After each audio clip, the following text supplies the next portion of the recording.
dirimu dalam bahaya ketika hati dan pikiranmu tidak merasa bersalah, tidak merasa khawatir saat kamu melakukan kesalahan-kesalahan, saat kamu melakukan dosa, saat kamu melanggar aturan-aturan kebaikan yang telah kamu ketahui itu.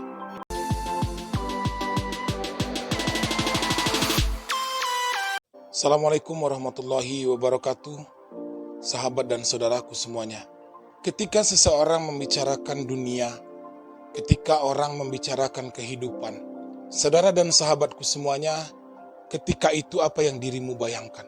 Ketika itu banyak orang yang membayangkan harta, kemewahan-kemewahan dunia, pekerjaan.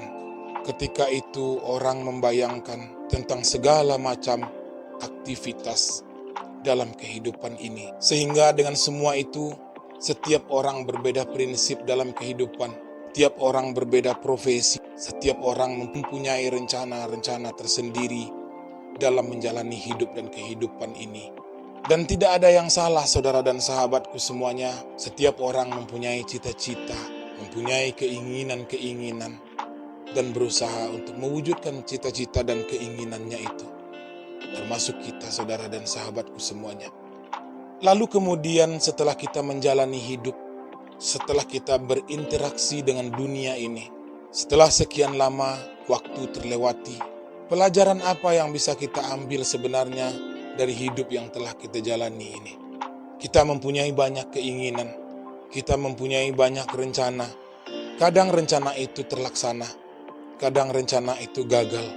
Ada hal-hal yang sesuai dengan keinginan kita, dan ada hal-hal yang di luar dugaan kita yang sama sekali tidak pernah kita inginkan dalam kehidupan ini. Bermacam peristiwa kita lewati, banyak cerita sudah kita jalani, sehingga menjadikan kita orang yang berbeda dalam menafsirkan kehidupan ini. Kita berbeda sudut pandang, kita berbeda pendapat, kita mengalami nasib yang berbeda. Termasuk dalam menilai sesuatu, dalam menyimpulkan sebuah persoalan, barangkali tergantung kepada perjalanan hidup yang sedang kita jalani. Bagaimana kita melihat hidup ini sesungguhnya? Siapa kita dalam siklus kehidupan ini? Kita dilahirkan, kemudian kita menginjak masa kanak-kanak yang belum mempunyai persoalan. Beberapa tahun berikutnya kita menjadi seorang remaja yang sudah mulai mengenal kehidupan. Kemudian kita menjadi dewasa. Di saat itulah kita memiliki persoalan-persoalan yang kompleks. Kita memiliki berbagai urusan, berbagai persoalan dalam hidup ini muncul. Seperti ombak setiap saat menghempas batu karang, seperti badai yang datang menerpa. Hati dan pikiran kita terporsir untuk banyak urusan-urusan dunia, saudara dan sahabatku semuanya. Jika kehidupan ini juga akan berakhir dengan kematian, jika waktu yang telah ditentukan itu datang, seluruh cerita kehidupan kita akan berakhir dan kita akan kembali kepada Zat yang Maha Kuasa. Mau tidak mau, siap ataupun tidak, apakah di usia mudamu, apakah di usia tuamu nanti, kamu akan kembali.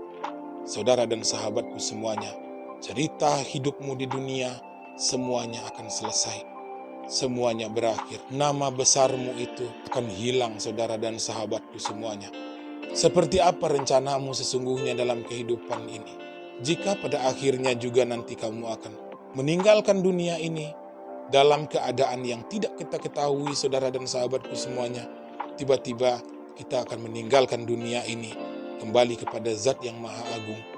Kita semua datang darinya dan kita akan kembali kepadanya.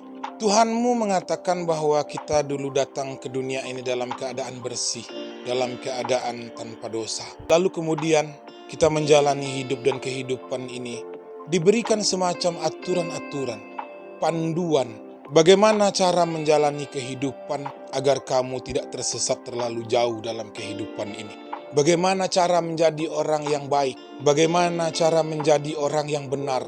Bahkan sesungguhnya hati dan pikiran kita pun menyimpan dan membenarkan kebaikan-kebaikan itu, saudara dan sahabatku semuanya.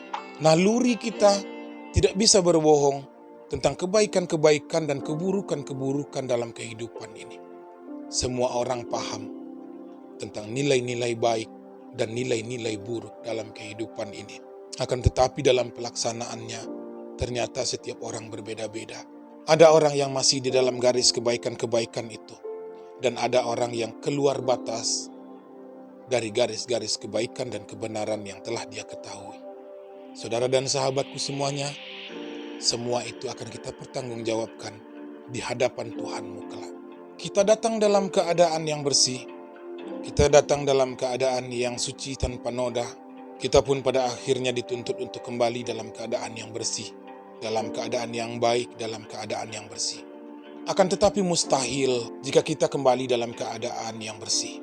Karena persoalan-persoalan dunia, hati dan pikiran kita sudah sibuk dengan persoalan-persoalan dunia.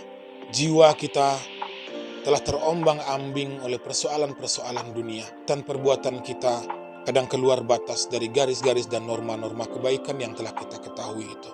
Tetap kita akan kembali dalam keadaan bernoda.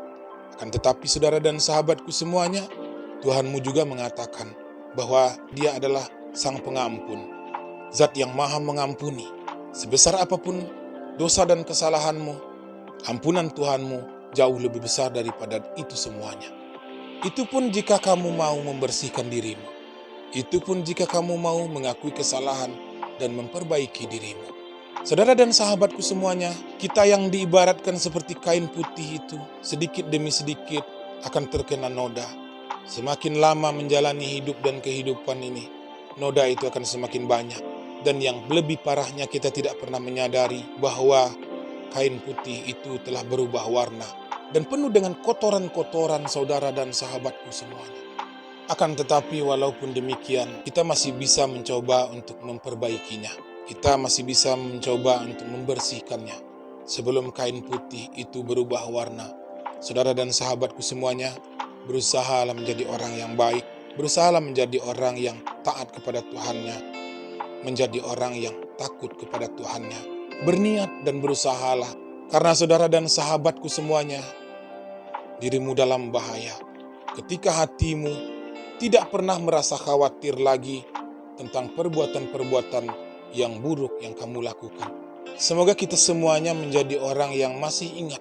Semoga hati kita menjadi hati yang masih khawatir ketika dirimu melakukan kesalahan-kesalahan. Ketika dirimu melanggar aturan-aturan kebaikan yang sudah ditetapkan oleh Tuhanmu. Jadikan hati dan pikiranmu menjadi hati yang takut dan khawatir ketika melakukan kesalahan-kesalahan. Saudara dan sahabatku semuanya, hatimu dalam bahaya ketika tidak lagi takut dan tidak lagi khawatir saat melakukan kesalahan-kesalahan. Semoga hati kita selalu menjadi hati yang khawatir, hati yang takut untuk melanggar perintah-perintah Tuhan. Assalamualaikum warahmatullahi wabarakatuh.